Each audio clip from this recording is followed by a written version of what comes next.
প্রিয় রুদ্র, প্রযত্নে আকাশ। তুমি আকাশের ঠিকানায় চিঠি লিখতে বলেছিলে। তুমি কি এখন আকাশ জুড়ে থাকো? তুমি আকাশে উড়ে বেড়াও, তুলোর মতো, পাখির মতো।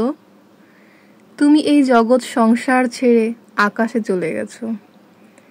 তুমি আসলে বেঁচেই গেছো রুদ্র।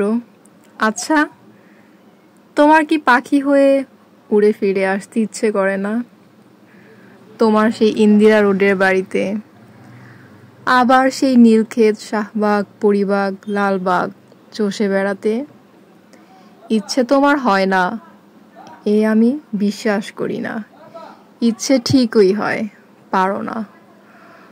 অথচ এক সময় যা ইচ্ছে হতো তোমার তাই করতে। ইচ্ছে যদি হতো সারা রাত না ঘুমিয়ে গল্প করতে করতে। ইচ্ছে যদি হতো সারাদিন পথে পথে হাঁটতে হাঁটতে। কে তোমাকে বাধা দিত? জীবন তোমার হাতের মুঠোয় ছিল।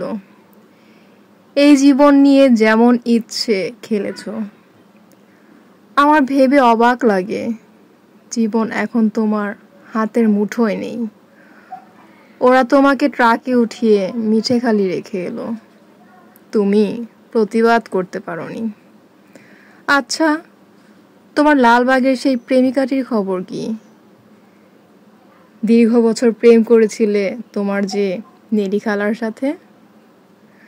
তার উদ্দেশ্যে তোমার দিস্তা দিস্তা প্রেমের কবিতা দেখে আমি কি ভীষণ কেঁদেছিলাম একদিন। তুমি আর কারো সঙ্গে প্রেম করছো, এ আমার সইত না। কি অবুঝ বালিকা ছিলাম। তাই কি যেন আমাকেই তোমার ভালোবাসতে হবে, যেন আমরা দুজন জন্মেছি দুজনের জন্যে। যেদিন ট্রাকে করে তোমাকে নিয়ে গেল বাড়ি থেকে, আমার খুব দম বন্ধ লাগছিল। ঢাকা শহরটিকে এত ফাঁকা আর কখনো লাগেনি।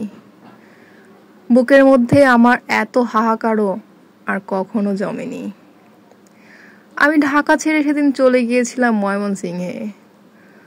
আমার ঘরে তোমার বাক্স ভর্তি চিঠিগুলো হাতে নিয়ে জন্মের কান্না কেঁদেছিলাম। আমাদের বিচ্ছেদ ছিল 4 বছরের। এত বছর পরও তুমি কি গভীর করে বুকের মধ্যে রয়ে গিয়েছিলে? সেদিন আমি টের পেয়েছি। আমার বড় হাসি পায় দেখে। এখন তোমার শয়ে শয়ে বন্ধু বেরোচ্ছে। তারা তখন কোথায় ছিল, যখন পয়সার অভাবে তুমি একটি সিঙ্গারা খেয়ে দুপুর কাটিয়েছো? আমি না হয় তোমার বন্ধু নই, তোমাকে হেরে চলে এসেছিলাম বলে। এই যে এখন তোমার নামে মেলা হয়, তোমার